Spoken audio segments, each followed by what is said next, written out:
네, 알파 한인연합교회 성도님들 반갑습니다. 7월 두 번째 주일 성령 강림절 후 여섯 번째 주일 예배 우리 모든 성도님들을 초대합니다.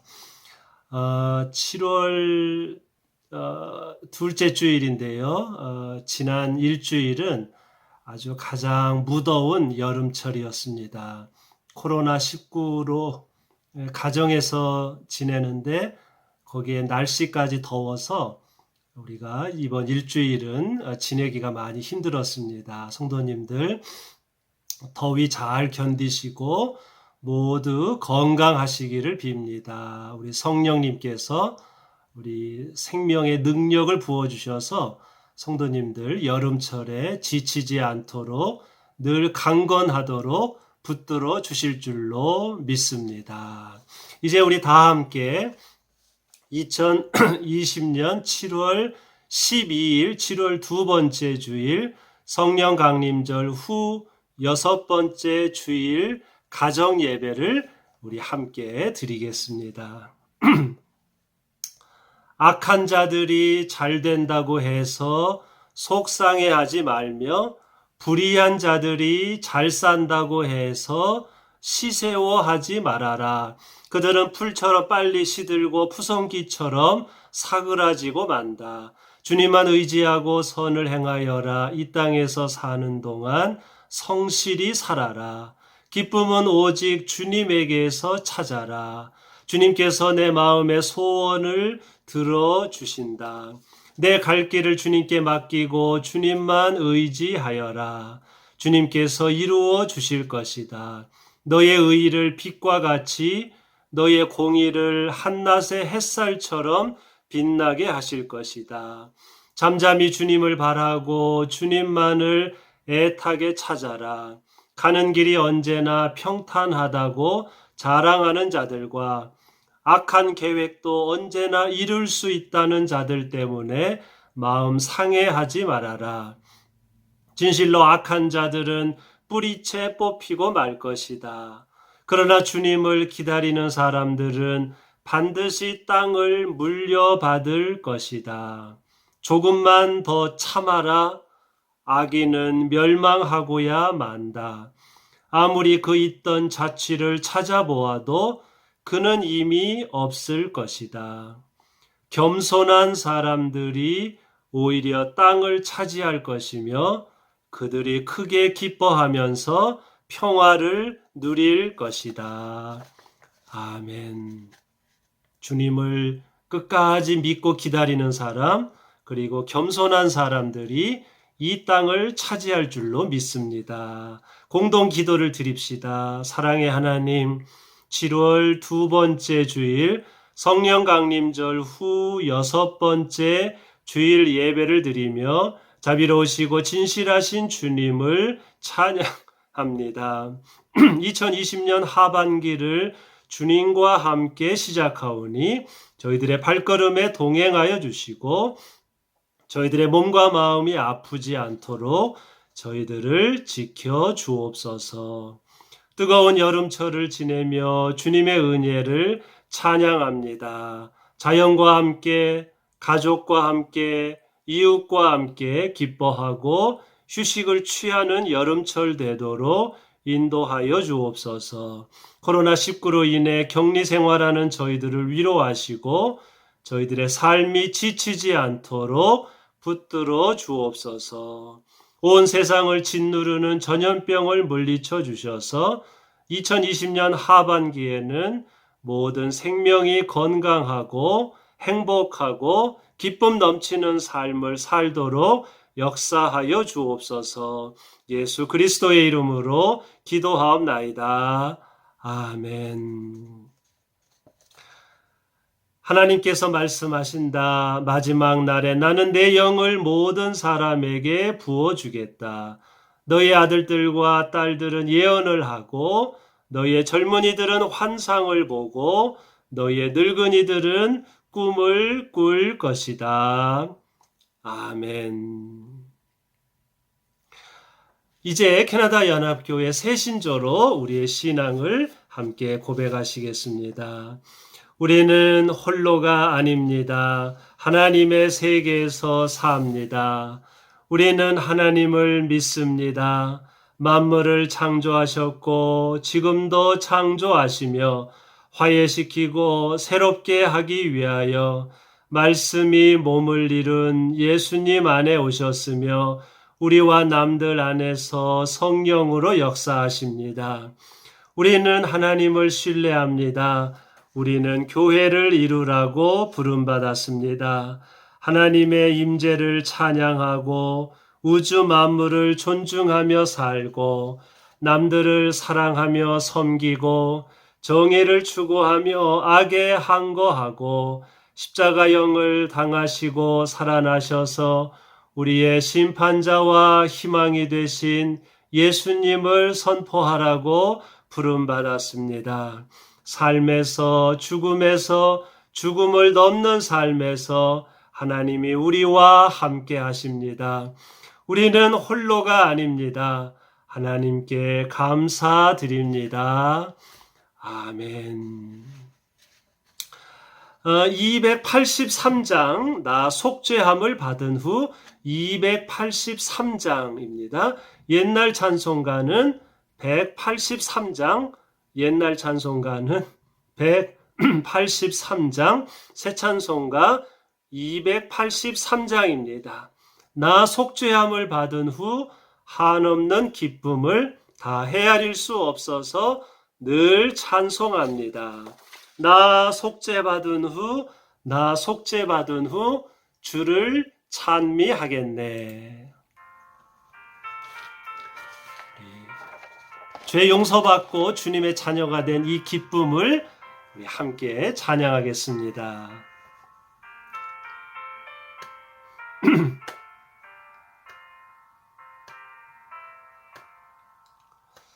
나 속죄함을 받은 후 한없는 기쁨을 다 헤아릴 수 없어서 늘 찬송합니다. 나 속죄받은 후 주를 찬미하겠네. 나 속죄받은 후 주의 이름 찬미하겠네. 나 속죄함을 받은 후 내 마음이 새로워 주 뜻을 준행하면서 죄 길을 버리네. 나 속죄받은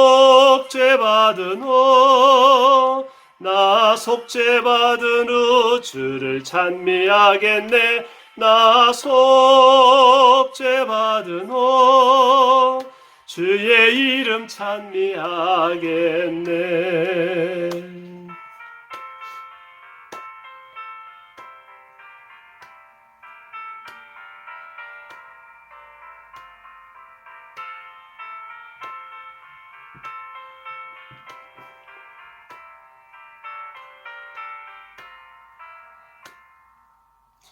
나 속죄함을 받은 후 성령이 오셔서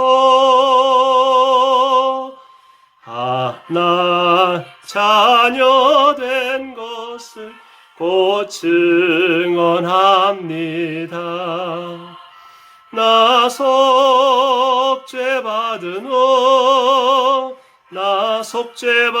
후 주를 찬미하겠네. 나 속죄받은 후 주의 이름 찬미하겠네. 나 속죄함을 받은 후 보혈의 공로로 내 주의 은혜 입으니 늘 평안합니다. 나 속죄받은 후 속죄받은 후 주를 찬미하겠네. 나 속죄받은 후 주의 이름 찬미하겠네.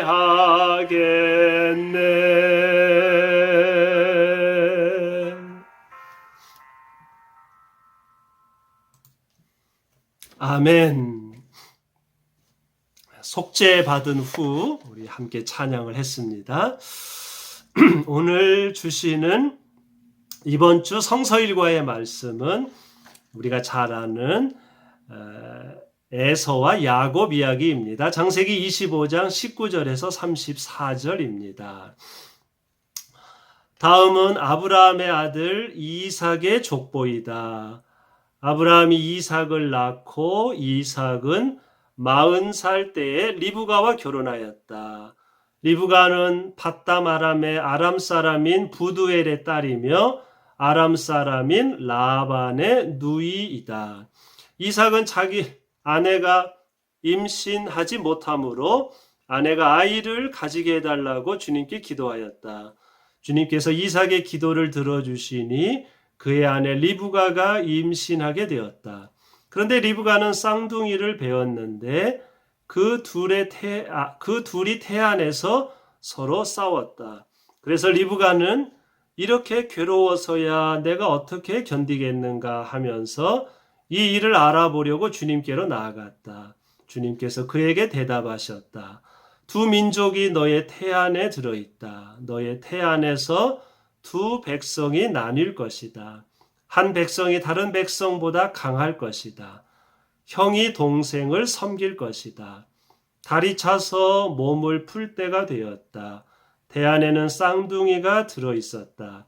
먼저 나온 아이는 살결이 붉은 데다가 온몸이 털투성이어서 이름을 에서라고 하였다.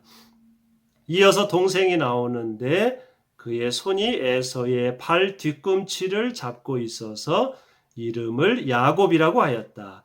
리브가가 이 쌍둥이를 낳았을 때 이삭의 나이는 60살이었다.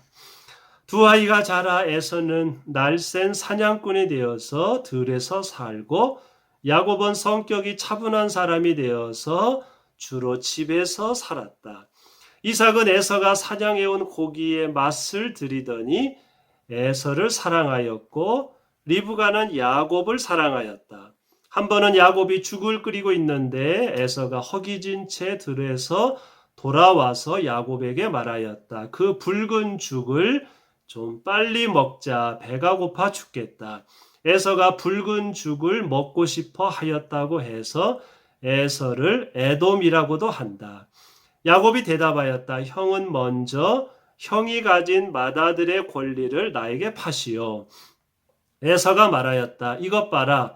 나는 지금 죽을 지경이다. 지금 나에게 맏아들의 권리가 뭐 그리 대단한 거냐. 야곱이 말하였다. 나에게 맹세부터 하시오. 그러자 에서가 야곱에게 맏아들의 권리를 판다고 맹세하였다. 야곱이 빵과 팥죽 얼마를 에서에게 주니 에서가 먹고 마시고 일어나서 나갔다.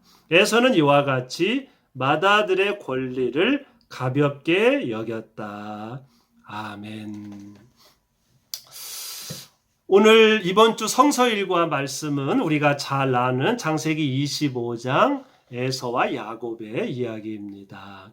이 이야기는 다들 잘 아시기 때문에 제가 따로 설명하지 않아도 다 아실 것입니다. 오늘은 이 말씀을 조금 다른 각도에서 말씀을 함께 묵상하려고 합니다. 오늘의 설교 제목은 혼자는 고독하고 둘은 친밀하고 셋은 공동체이다. 그런 제목으로 말씀을 묵상하려고 합니다. 제목이 오늘 설교 제목이 조금 이상하지요? 혼자는 고독하고 둘은 친밀하고 셋은 공동체다. 그런 제목으로 말씀을 나누려고 합니다. 성령 강림절 절기에 꼭 묵상해야 할 신앙의 주제가 삼위일체 신앙입니다. 기독교 신앙은 삼위일체 신앙에서 출발합니다. 삼위일체 신앙을 완벽하게 이해할 수 있는 사람은 아무도 없습니다. 다만 우리는 부분적으로만 알 수 있습니다. 삼위일체 신앙은 하나님의 신비, 아름다움, 비밀입니다. 하나님은 본질적으로 한 분이시지만 세 가지의 인격을 가지고 계십니다. 예를 들면 어떤 사람이 회사에 가면 회사원이고 그 사람이 부모님을 찾아뵈면 부모님 앞에서는 자식이 되고 이제 자기 집에 돌아가면 자녀들 입장에서는 부모가 되는 거죠. 그러니까 한 사람이 회사원도 되고 자녀도 되고 부모도 되는 것과 굳이 설명하자면 비슷하다, 이와 같다고 말할 수 있고요. 또는 여러분 나무를 보면 세 가지로 되어 있지 않습니까? 뿌리가 있고요, 줄기가 있고요, 그다음에 잎과 열매가 있지 않습니까?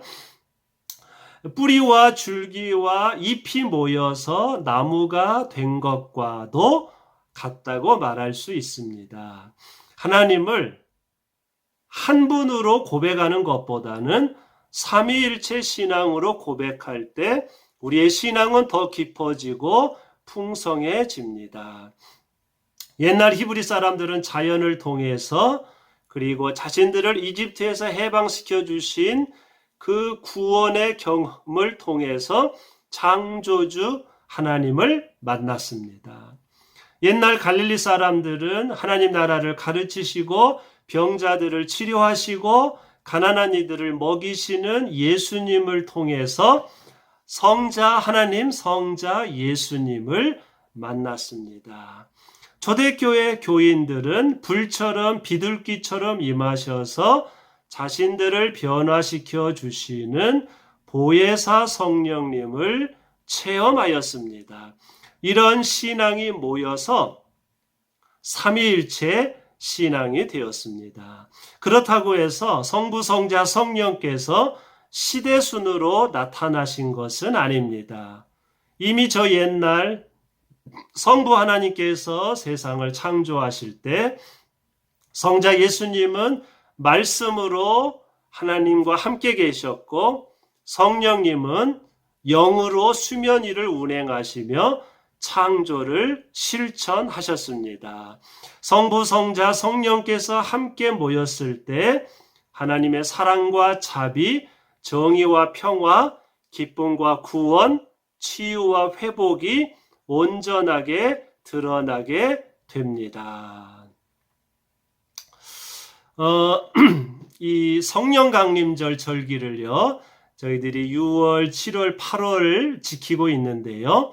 이 성령 강림절 절기에 같이 꼭 묵상해야 하는 주제가 삼위일체 신앙입니다.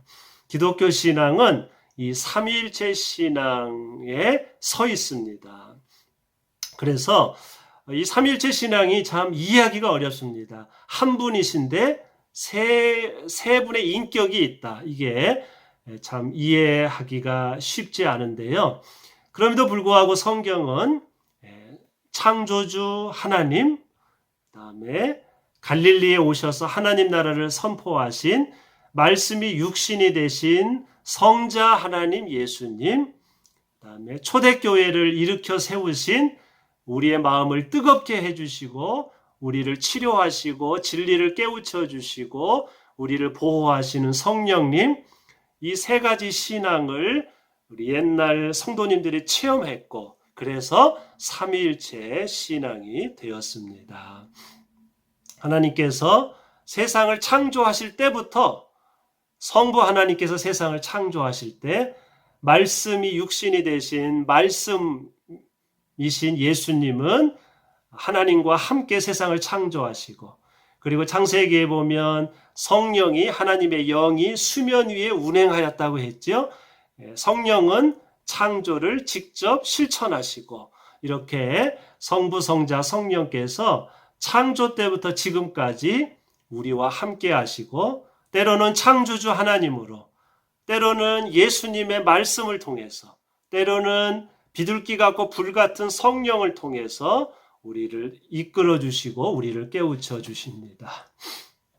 하나님을 한 분 하나님으로 고백하는 것보다는 오늘 주보에 나온 그 그림처럼 성부, 성자, 성령께서 함께 일하시고 함께 우리를 돌보시는 이 삼위일체 신앙을 가질 때 기독교 신앙의 하나님 신앙의 풍성함, 기쁨, 감사가 훨씬 더 잘 드러나게 됩니다.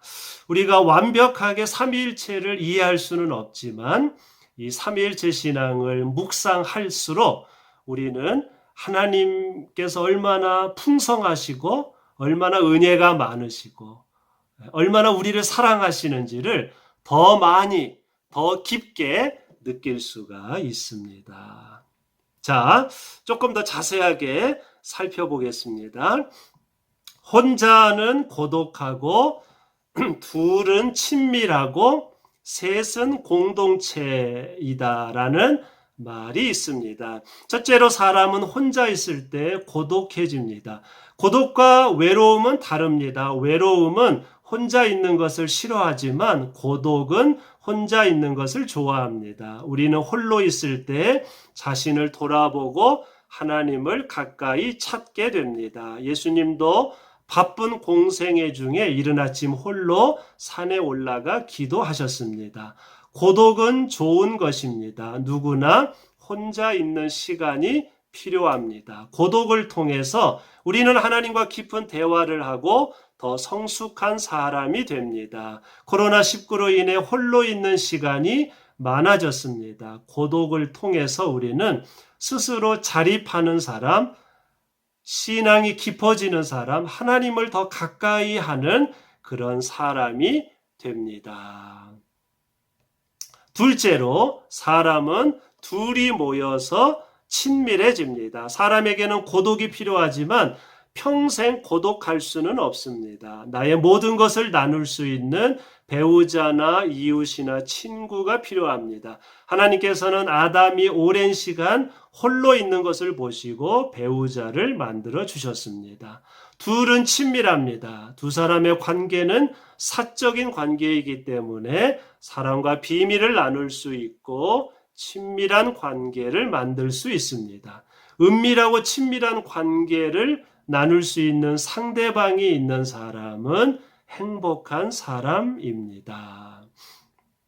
셋째로 세 사람이 모이면 그 모임은 공동체가 됩니다. 두 사람이 모이면 친밀하지만 공적인 모임은 아닙니다. 사적인 모임이 공적인 모임이 되려면 세 번째 사람이 참여해야 합니다. 3명 이상이 모일 때 그 모임은 공적인 일을 할 수 있는 모임, 공동체가 됩니다. 삼위일체 신앙의 신비가 바로 여기에 있습니다. 성부, 성자, 성령께서는 공동체를 이루시고 이 세상의 치유와 회복과 완성을 위해서 함께 일하십니다. 세 분은 항상 함께 기뻐하시고 항상 함께 동행하시고 항상 함께 사랑하시고 함께 상의하시고 함께 일하십니다. 세 분이 함께 기뻐하시며 함께 일하신다고 고백하는 신앙이 삼위일체 신앙입니다. 3명 이상이 함께 모여 하나님 나라를 위해서 일하는 곳이 또 교회입니다. 성부, 성자, 성령께서 함께 기뻐하시고 세상의 구원을 위해 함께 일하시는 것처럼 교회도 3명 이상이 모여서 함께 기뻐하고 함께 사랑하고 함께 찬양하고 세상의 구원을 위해서 함께 일하도록 부름받았습니다. 삼위일체 신앙이 삼위일체 신앙은 기독교 신앙이 얼마나 공동체적이고 얼마나 공적이고 얼마나 평등하고 얼마나 민주적이고 얼마나 기쁨이 가득하고 얼마나 대화와 사귐이 풍성한지를 가르쳐 줍니다. 예, 제가 이렇게 삼위일체 신학을 이렇게 요약을 해 보았습니다. 어쩌면 우리 인생을 크게 3등분을 하면은요, 글쎄요, 사람마다 시기는 다르지만 어쩌면 인생의 3분의 1은 홀로 살고, 3분의 1은 둘이서 살고, 3분의 1은 3명 이상이 같이 살지 않을까요? 그렇게 볼 수도 있습니다. 우리에게는 이 세 가지가 다 필요합니다. 우선 첫째로 우리에게는 혼자 있는 고독의 시간이 우리에게는 그런 인생을 살 때가 옵니다. 여러분, 고독은 좋은 것입니다. 외로움과 고독은 다르죠. 외로움은 내가 원하지 않지만 어쩔 수 없이 혼자 떨어져 있기 때문에 사람이 그립고 외롭고 쓸쓸한 게 외로움이고요. 고독은 내가 혼자 있는 것을 받아들이고 이 혼자 있는 시간을 통해서 더 성숙해지고 나 자신을 돌아보고 그리고 홀로 있음을 즐거워하고 내 인생을 즐기고 그리고 동시에 하나님을 더 가까이 하고 홀로 산책을 하고 홀로 독서를 하고 홀로 기도를 하면서 이 고독을 통해서 내 신앙이 깊어지고 하나님과 더 깊은 대화를 하는 시간이 고독의 시간이지요. 예수님도 이른 아침에 혼자 조용히 산에 올라가셔서 기도하셨던 것처럼 우리 삶에는 고독이 필요합니다. 그래서 가만히 내 인생을 되돌아보는 홀로 있는 시간, 고독, 외로움이 아니라 고독이 필요합니다. 그리고 그 고독의 시간을 기쁘게 잘 보내는 사람이 참 행복한 사람이지요. 우리의 삶에는 고독이 필요할 때가 있습니다. 두 번째로, 그러나 그렇다고 해서 사람이 평생 우리가 무슨 수도사가 아닌 이상 평생을 혼자 고독하게 살 수는 없지요. 인생의 또 다른 3분의 1은 둘의 친밀한 관계를 누리며 또 살 때가 있습니다. 그것이 배우자일 수도 있고요. 친구일 수도 있고요. 이웃 동료일 수도 있고요. 여러분, 그래서 하나님께서 아담이 너무 오래 홀로 있는 게 좋지 않다고 해서 배우자, 친구, 파트너를 만들어 주지 않았습니까? 여러분, 이 둘의 관계는 친밀합니다. 그래서 좋습니다. 이것은 사적인 관계입니다. 남이 끼어들지 못합니다. 이 둘의 관계는 너무 친하기 때문에 자기의 아픔과 자기 이야기를 다 이야기할 수 있지요. 여러분, 옛날 학교 다닐 때 학교에 짝꿍이 있지 않습니까? 모든 것을 다 이야기할 수 있는 제일 친한 친구, 그것처럼 친구든 배우자든 간에 이 친밀한 관계, 아담이 하와를 만났을 때 내 뼈 중에 뼈요, 살 중에 살이요, 내 몸의 반쪽이라고 한 것처럼 둘이 모여서 한 몸을 이루듯이 이 친밀한 관계, 무엇을 주어도 아깝지 않은 이 사랑, 뜨거운 사랑의 관계, 이 친밀한 관계가 또 우리의 삶에 필요합니다. 이러한 또 이 둘의 친밀한 관계를 누리며 사는 사람은 역시 행복한 사람입니다. 그러나 이 둘의 관계는요, 어디까지나 사적이고 은밀하고 친밀한 관계이지 이 둘의 관계가 공적인 관계가 될 수는 없습니다. 세 명이 모일 때 그 둘의 관계에 다른 사람이 들어와서 3명 또는 그 3명 이상이 모일 때 그 모임이 이제 모임이 되고 공동체가 되고 이제 사적인 모임이 아니라 공적인 모임이 되는 거지요. 그래서 3명 이상이 모일 때 5명, 10명, 20명, 30명, 3명 이상이 모일 때 단체가 되고 모임이 되어서 이제 공적인 일을 이제 할 수 있게 되는 거지요. 삼위일체 신앙이 바로 그렇다는 거예요. 성부 하나님, 성자 예수님, 보혜사 성령님께서 우리 주보에 나오는 사진처럼 한 식탁에 세 분이 모여서 함께 일하시는 거예요. 함께 상의하시고, 함께 의논하시고, 함께 대화하시고, 어떻게 하면 우리를 구원할 수 있을까? 어떻게 하면 이 지구의 모든 생명을 구원하기 위해서, 이 창조의 완성을 위해서 성부, 성자, 성령께서 함께 모여서 의논하시고, 대화하시고, 함께 기뻐하시고, 함께 일하신다는 거예요. 그렇기 때문에 이 삼위일체 신앙은 사적인 모임이 아니라 공적인 모임이 되는 거지요. 여러분, 이 삼위일체 신앙이 얼마나 아름답습니까?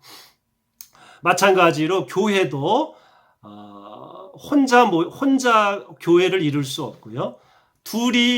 사적인 둘이 교회를 시작할 수 없고요. 3명 이상이 모였을 때 교회가 되는 거지요. 공동체 한 몸이 되어서 공적인 일, 하나님 나라를 위해서 이제 일할 수가 있게 되는 겁니다. 교회의 시작도 삼위일체 하나님을 본받아서 시작되었다는 걸 알 수 있습니다. 여러분, 이 삼위일체 신앙을 가만히 묵상하면요, 기독교 신앙이 얼마나 권위적인 게 아니죠. 권위적인 게 아니라 얼마나 평등하고 민주적이고 공동체적이고 서로 대화하고 상의하고 함께 일하고 함께 즐거워하고, 기독교 삼위일체 신앙이 얼마나 아름답고 풍성하고 기쁨과 사랑과 대화와 사귐과 교제가 얼마나 풍성한 신앙인지를 알 수 있습니다. 기독교 신앙이 이렇게 아름다운 거예요. 삼위일체 신앙이 이렇게 아름답습니다. 우리가 그것을 다시 한번 깨달아야 하겠습니다. 자, 오늘 말씀의 결론입니다. 오늘 우리가 읽은 창세기 25장을 보면 에서와 야곱이 장자권을 가지고 다투는 이야기가 나옵니다. 이렇게 두 사람의 관계는 친밀할 수도 있고요.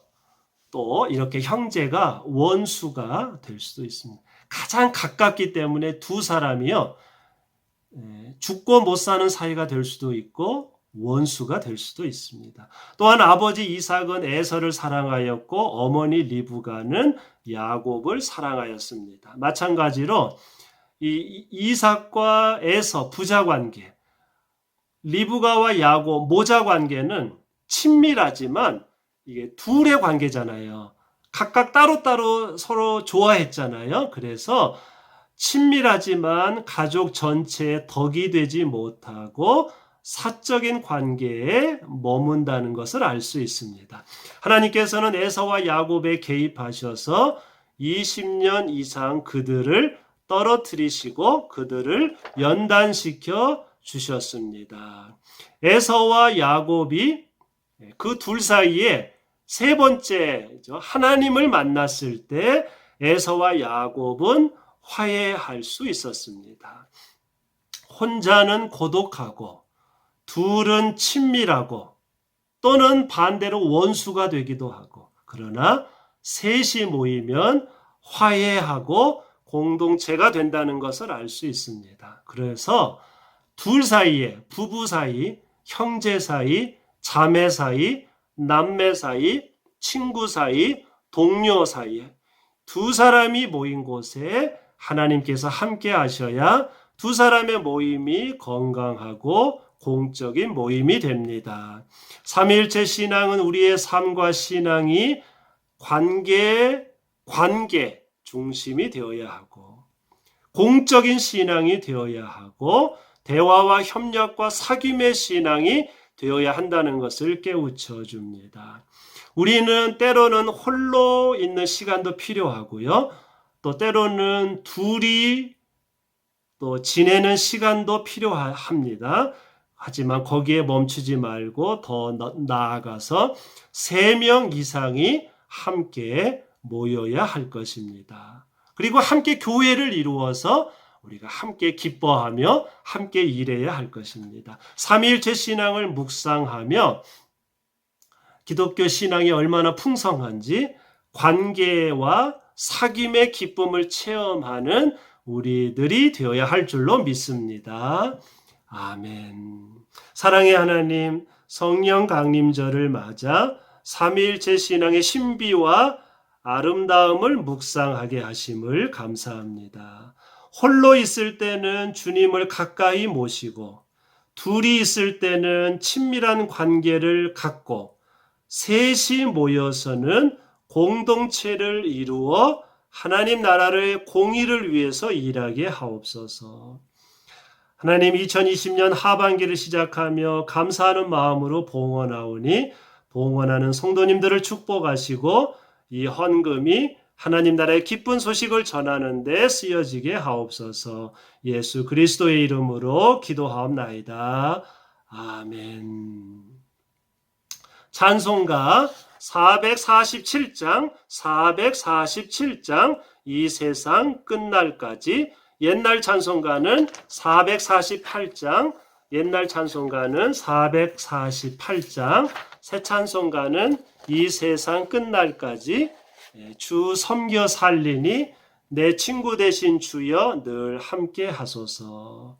네, 우리 주님께서 우리와 함께 하실 줄로 믿습니다. 함께 찬송합니다.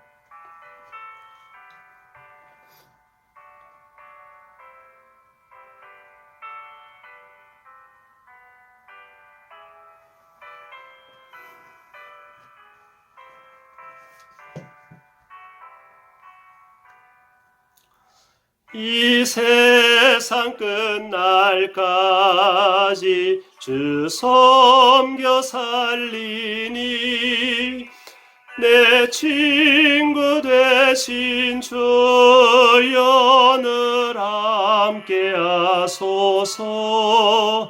주 나와 함께 하면 전쟁도 거뒀고 주 나를 인도하면 늘 안심하리라. 주를 따를 때에 주 약속하신 것 그 영광 중에 모두 이루어 주소서. 나 주의 뒤를 따라 섬기며 살리니 그 크신 은혜 속에 날 인도하소서.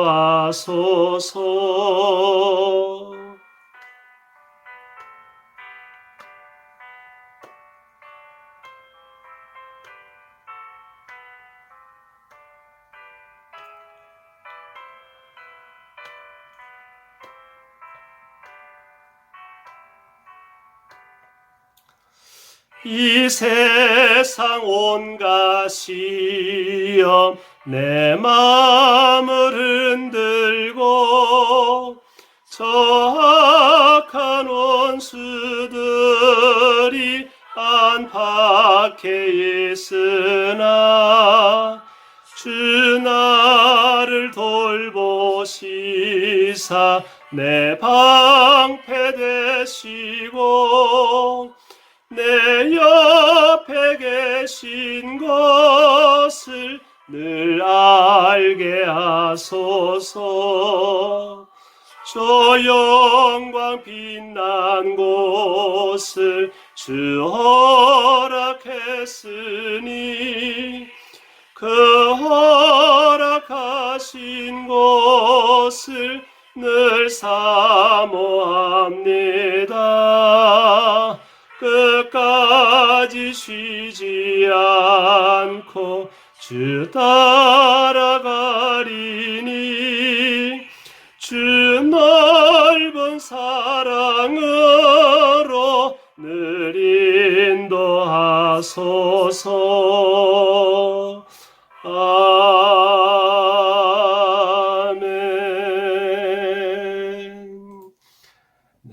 447장 이 세상 끝날 때까지 주 섬겨 살리니.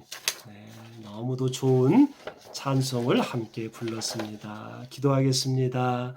이제는 우리 주 예수 그리스도의 거룩하신 은혜와 창조주 하나님의 지극하신 사랑하심과 우리의 위로자와 치료자가 되시는 성령님의 함께하심이 삼위일체 신앙과 같은 풍성한 삶을 살기로 다짐하는 저희들 모두의 삶 위에 이제부터 영원토록 함께해 주옵시기를 간절히 축원하옵나이다. 아멘. 네, 2020년 7월 12일, 7월 두 번째 주일, 성령 강림절 후 여섯 번째 주일 가정 예배를 드렸습니다. 이번 주에 지난 일주일 동안 굉장히 무더운 그런 여름철이었는데요. 참으로 힘든 여름철이었습니다. 7, 8월 기쁘고 행복한 여름철 되시기를 빕니다. 또 그렇게 더울 때가 있지만 또 시원할 때도 있을 줄로 믿습니다. 성부 창조주 하나님, 성자 구원자 예수님, 성령 보혜사 하나님, 오늘 우리가 묵상한 것처럼 이 삼위일체 하나님께서 우리들 모두를 지켜주시고 항상 함께해 주실 줄로 믿습니다. 코로나19가 잠잠해질 때까지 계속 가정 예배를 드립니다. 교회에서 주일 예배를 드리는 날짜는 추후에 결정되면 구역장님을 통해 알려드리겠습니다. 도움이 필요할 경우 교회 사무실과 구역장님들에게 연락해 주시면 감사하겠습니다. 수표로 헌금하실 분은 다음 주소로 우편, 교회 주소로 우편 발송해 주시면 감사하겠습니다. 온라인 이트랜스퍼 이메일로 헌금하실 수 있는 분은 정학필 재정위원장님께 문의해 주시면 감사하겠습니다. 또 7, 8월 달에 우리가 항상 교회 재정을 돕기 위해서 특별헌금 캔버스 헌금을 드립니다. 성도님들 주정헌금 별도로 혹시 캔버스 헌금을 해주셔서 교회 재정을 도와주시면 대단히 감사하겠습니다. 우리가 3월 15일 이후로 교회당에서 예배를 못 드리기 때문에 헌금이 줄어서 교회 재정이 많이 어렵습니다. 주정헌금 또는 캔버스 헌금을 이렇게 교회로 전달해 주시면 교회 재정에 큰 도움이 되겠습니다. 여름철을 맞아 사마리아인의 성도님들과 연로하신 성도님들과 요양원에 계신 성도님들의 건강을 위해 기도해 주시기를 부탁드립니다. 김희선 목사님과 사모님, 정동성 목사님, 이신자 사모님, 또 박은경, 변종은, 유정혜, 장홍식, 전영호, 홍재호, 또 그 외에 치료 중에 계신 성도님들을 위해서 기도해 주시면 감사하겠습니다. 당회원들께서 김치와 고기를 함께 구입해서 어제 토요일 사마리아인의 성도님들, 또 새가족, 그리고 지금 치료 중에 계신 성도님들 이렇게 대략 한 30가정 이렇게 음식을 전달해 드렸습니다. 우리 당회원들 9명 이렇게 김치와 고기를 구입해서 우리 성도님들에게 이렇게 전달해 드린 것을 감사드립니다. 네, 오늘 예배를 이렇게 마쳤습니다. 오늘 7월 12일인데요. 지난주처럼 또 그렇게 계속 더운 날씨가 계속될지는 모르겠습니다. 성도님들 이 7, 8월 여름철 건강하게 지내시고 또 우리가 건강관리를 잘 하면 잘 견디면 또 교회당에서 다시 기쁘게 만날 날이 곧 다가올 줄로 믿습니다. 성도님들 힘내시고 또 더운 여름철 건강 상하지 않도록 늘 조심하시고 활기차고 감사하고 기쁨이 넘치고 삼위일체 하나님과 늘 기쁨 넘치는 삶을 여름철 사시기를 빕니다. 다음 주일에 또 가정 예배로 만나겠습니다. 성도님들 모두 건강하세요. 감사합니다.